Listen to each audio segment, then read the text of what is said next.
Menteri Kelautan dan Perikanan Sakti Wahyu Trenggono berkomitmen untuk meningkatkan pertumbuhan ekonomi daerah dari sektor kelautan.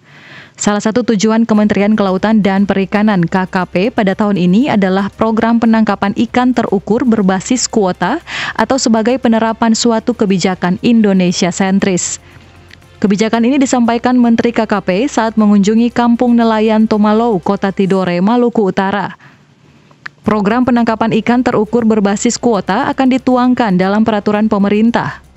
Menteri menyebut jumlah nelayan di Maluku Utara tidak kurang dari 62.000. Ini sudah terakomodir, bukan hanya untuk kapal-kapal kecil, tapi 20% haknya oleh nelayan di wilayah Tidore atau Maluku Utara itu akan kita berikan. Kuota yang ada, jadi kuota yang ada di wilayah Maluku Utara itu yang boleh ditangkap 883 ton ya, setiap tahun. 20%-nya itu untuk nelayan lokal.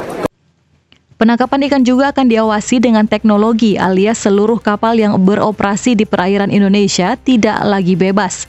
Dalam program penangkapan berbasis kuota ini, KKP juga membagi 6 wilayah zonasi, sementara Maluku Utara masuk pada wilayah zona 2 dan zona 3. Dari Maluku Utara, Opik Syarifuddin melaporkan untuk Kawan Nuwa TV.